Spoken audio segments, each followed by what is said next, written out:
있습니다. 무리들 때문에 예수께 데려갈 수 없으므로 그 계신 곳에 지붕을 뜯어 구멍을 내고 중풍병자가 누운 상을 달아 내리니. 아멘. 기도하겠습니다. 하나님, 오늘도 귀한 새벽을 깨우며 하나님 앞에 기도하는, 또 그래서 우리 주변에 하나님 물속에 빠져가고 있는 영혼들을 향하여 생명의 밧줄을 던지는 우리 귀한 새벽의 기도의 용사들에게 하나님의 은혜와 은총을 더하여 주시고, 하나님의 한량없는 은혜를 부어 주셔서 우리가 이 생명줄을 던질 때마다 하나님의 풍성한 은혜가 넘치고 승리할 수 있도록 복을 내려 주옵소서. 우리 상황과 여건 가운데 주님 함께하여 주시고, 주님 기뻐하시는 것으로 하나님 변화되고 또 그렇게 승리할 수 있도록 복을 내려 주옵소서. 이 시간 드려진 1,000번째 예물들과 범사에 감사에 드려진 예물을 기뻐 받아 주시고, 주의 크신 은혜 속에 승리하며 또 말씀 나눌 때 주님 우리와 함께 하시옵소서. 감사하고 거룩하신 예수 그리스도 이름으로 기도 올리옵나이다. 아멘. 사랑이라고 하는 단어는 문법적으로 보면 이 명사입니다. 그러면서 또 옆에 한 칸에 써 있는 건 추상명사다라고 써 있죠. 그러니까 이 명사, 이게 사랑이다라고 하는 이 명사적인, 사랑은 뭐뭐이다, 이게 사랑이다, 사랑, 이게 명사적인 것인데 이제 추상적인 것들이 담겨 있다 뭐죠. 그러니까 뭐 사랑이라고 정의를 했을 때 사랑이 이 답이라는 것이 수백 개 수만 가지가 될 수 있기 때문에 추상명사다 이렇게 얘기를 하죠. 근데 이 사전적 문법적 의미와 별개로 사랑은 동사라고 얘기를 합니다. 이 무엇이냐면, 사랑이라고 하는 감정이 이 표현하는 행동이 되지 않으면 그것은 사랑이 아니다라는 것이죠. 누군가를 사랑한다고 말했을 때 그 사랑이 무엇으로 옮겨져야 되는 것이죠? 바로 행동으로 옮겨져야 되는 것입니다. 먹을 것을 사주든지 사랑한다고 말한 대상이 원하는 것을 해야 되는 것이 사랑인 것이죠. 그래야 사랑이 표현이 되는 것입니다. 사랑한다고 말해놓고 아무것도 하지 않으면 그 사랑은 드러나지 않을 것입니다. 부모가 자식을 사랑하는 것도, 연인들 사랑에서도 자식이 부모를 사랑하는 것도 어떤 행동으로 나타날 때 의미가 있는 것이죠. 믿음도 마찬가지입니다. 믿음도 어떻게 보면 좀 추상명사야라고 할 수 있죠. 하지만 믿음이 결국 뭐로 드러나지 않으면 안 될까요? 행위로 드러나지 않으면 죽은 믿음이라고 말씀하고 있습니다. 오늘 본문에서 예수님은 행위로 나타난 믿음을 보시고 그 문제를 해결해 주셨습니다. 예수님께서 가버나움에 계실 때였고, 이 가버나움에 계실 때 온 동네에 예수님이 오셨다라고 하는 소문이 쫙 퍼졌습니다. 그래서 예수님이 한 집에 머물러 계시는데 온 동네, 아니 그 주변 이웃에 있던 사람들도 다 예수님을 만나러 왔던 것이죠.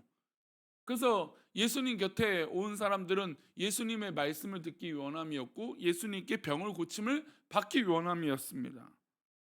그래서 예수님은 몰려든 사람들에게 복음을 전하시고 말씀을 전하셨습니다. 근데 이 복음을 전파하고 여기 모여 있는 사람들 중에 어떤 사람이 있었냐면, 그 동네에 중풍병자가 있었습니다. 그 당시에 중풍병자는 사람들 곁으로 갈 수도 없고 본인이 그렇게 할 수도 없었습니다. 게다가 이 사람은 중환병자여서 침상의 도움, 누군가의 도움이 아닌 곳은 어디 하나 거동도 할 수 없었던 것이죠. 근데 그에게 마침 다행히 참 감사했던 건 친구들이 있었습니다. 4명의 친구가 있는데 그들도 역시 같은 마음이었습니다. 어떤 마음이었을까요? 자신의 친구가 이 중풍병에서 고쳐지기를 바랬던 것이죠.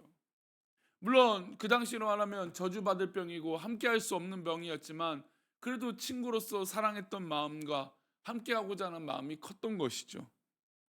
그래서 오랜 기간 이 중풍병으로 고생하는 친구를 예수님 곁으로 데리고 가면 고침을 받을 수 있을 거라고 하는 기대가 있었습니다. 그리고 예수님께 보이고 싶었던 것이죠. 그런데 뭐 지금이야 앰뷸런스가 있고 뭐 도움이 줄 수 있는 것들이 있지만, 그 당시는 뭐 어떻게 할 수가 없잖아요. 그래서 직접 이 중풍병에 걸린 친구를 메고 가야겠다라고 결심을 했습니다. 그리고 이 침상에 눕혀서 이 중풍병에 걸려 있는 친구를 이 네 명의 친구가 메고 가는데, 문제는 예수님 곁으로 갈 방법이 없는 거죠. 사람들이 너무나 많이 몰려 있었고, 또 어떻게 보면 좀 순서라는 것도 지켜야 되는 거 아니겠습니까? 수많은 사람들이 빼곡하게 예수님 곁에 있는 것을 보고 어떻게든 예수님을 빨리 만나게 하고 싶었던 이 갈망이 있었습니다. 그러니까 목마른 자가 뭘 팝니까? 왜? 뭐 숭늉을 찾든 우물을 파든 뭐 어떻게든 뭔가 행동을 하는 거죠. 근데 지금 이 사람들에겐 그런 기다림이 있을 수가 없었던 거예요. 왜요? 중풍병으로 너무나 뭐 거동도 못할 정도로 지금 뭐 심각한 상태이고 좋지 않은 상태이니까 빨리 이 예수님 곁으로 가고 싶은 마음이 있었어요.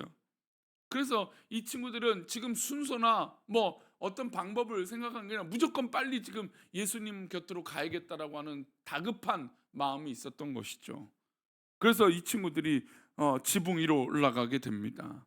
그리고 지붕을 뜯어냅니다. 뜯어내서 구멍을 내서 중풍병에 걸린 친구를 침상채로 예수님 곁으로 달아내립니다. 우리 4절 말씀인데요. 볼까요? 함께 읽겠습니다. 무리들 때문에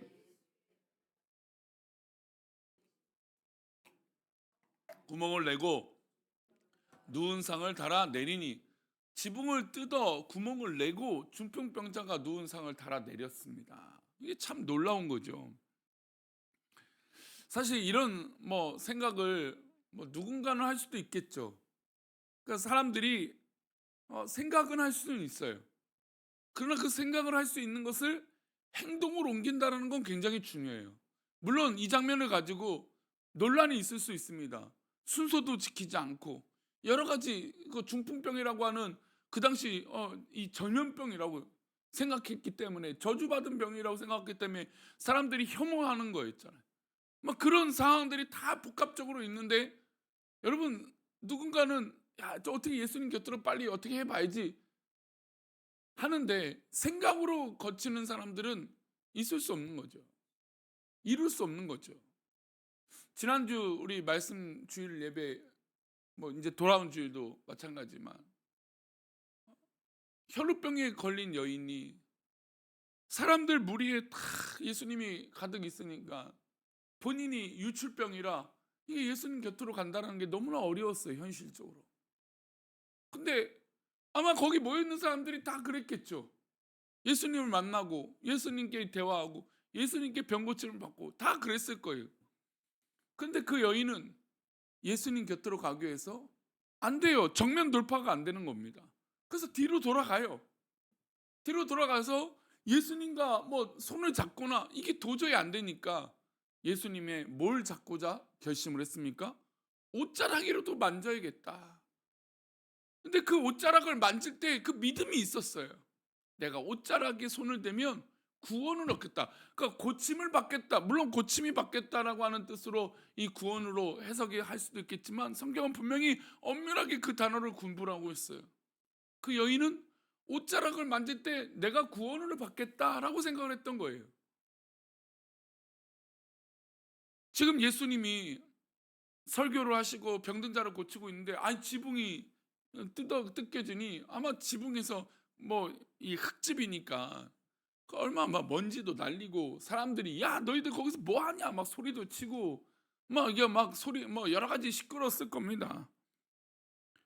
그 당황스러운 상황 가운데 지붕을 결국은 뜯어내서 이 친구를, 중풍병에 걸린 친구를 매달아 내립니다. 그리고 예수님이 이렇게 얘기하시죠. 우리 5절 말씀입니다. 함께 읽겠습니다.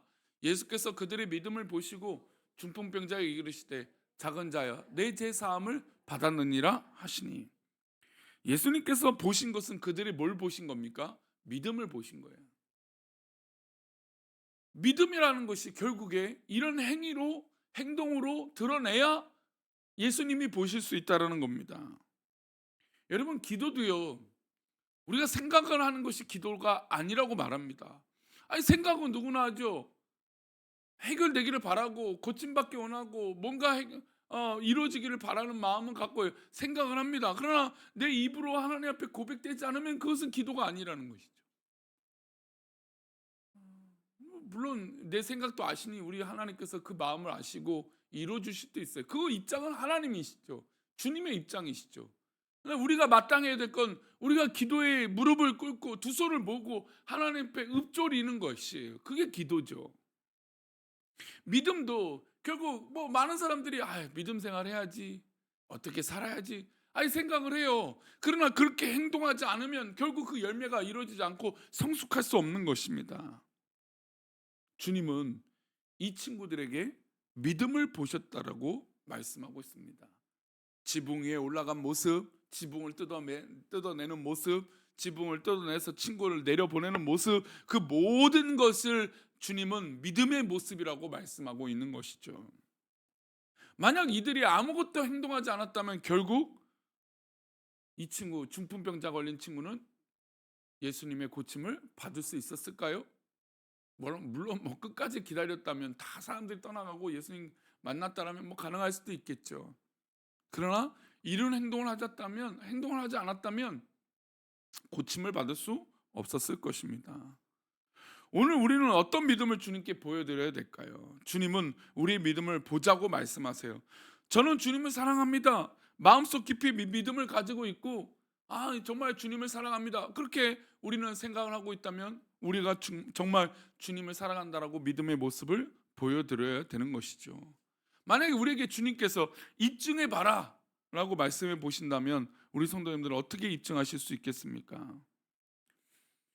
지난 주일에도 말씀드렸지만 누가복음 19장에 가면 이 삭개오라고 하는 인물을 알게 됩니다. 삭개오는 예수님이 그 마을에 오신다는 소문을 들었습니다. 근데 자기가 예수님을 만나는데 여러 가지 제약이 있었어요. 키도 작고, 그리고 사람들이 좋아하지 않았어요. 그 무리들 곁에 있으면 수근수근 거립니다. 저 이 세리 저거 나라를 팔아먹고 정말 이 세금을 뜯어먹는 악랄한 인간이 이런 분위기 속에 그 예수님을 만난다? 이게 쉽지 않죠. 근데 예수님을 만나고 싶은 마음은 있었던 거예요. 근데 그 마음만 있다고 해서 예수님을 만날 수 있겠습니까? 아니죠. 뭐라도 해야 됩니다. 안 되니까 나무 위에 올라가는 것이죠. 열망, 노력, 끈기 없이는 예수님을 만날 수 없었던 겁니다.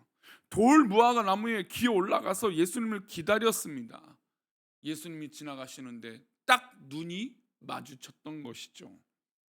그의 믿음이 주님 앞에서 입증되고 보여지니까 주님께서 오늘 밤 너희 집에서 거하겠다라고 말씀하시는 것이죠. 주님이 우리를 보고 계십니다. 그것이 바로 예배이죠. 이 예배 시간에 주님이 우리를 바라보고 계십니다. 믿으십니까? 그래요. 주님은 우리를 바라보고 계세요. 그리고 이 주님이 우리를 바라보고 계시는데 우리가 어떻게 반응해야 될까요? 우리의 믿음을 보여드려야죠. 찬양의 뜨거운 모습, 기도의 뜨거운 모습, 하나님의 말씀을 듣고자 하는 그 열망, 그 갈망, 그 뜨거운, 정말 눈빛이 살아있어서 막 반짝반짝할 것 같은 그런 믿음의 이 반응들, 내가 죽어있는 예배를 드리고 있는지 살아있는 예배를 드리고 있는 것인지, 내가 정말 하나님 앞에 반응하고 있는지, 아니면 그냥 시간과 때가 되니까 그저 자리에 앉아있는 믿음인 것인지, 오늘 하루를 살아가면서 어떤 행위로 주님 앞에 보여드려야 되는 것인지, 그런 고민이 우리 가운데 있어야 되는 것이죠. 근데 여기서 중요한 건 사람에게 보이는 것은 결코 중요하지 않습니다. 우리의 믿음은 오직 주님께 보여드리는 것이죠. 하나님께 인정받는 믿음이 되셔서 오늘도 하나님께 칭찬받는 믿음이 우리 성도님 가운데 있기를 축원합니다. 기도하겠습니다. 하나님, 우리가 믿음 생활하고 믿음을 가졌다 하면서 주님 앞에 보여드릴 것이 없는 그런 믿음의 삶이 아니라 우리의 믿음을 보여드리고 또 증명하고 또 내 믿음이 이렇습니다라고 고백할 수 있는 그런 믿음의 성도들이 되어질 수 있도록 은혜와 복을 더하여 주옵소서. 우리 귀한 성도들의 믿음을 그렇게 고쳐주시고 또 이끌어 주셔서 주님 기뻐하시는 그런 믿음의 삶이 되길 원하오며 우리를 그렇게 인도하신 예수 그리스도 이름으로 기도 올리옵나이다. 아멘.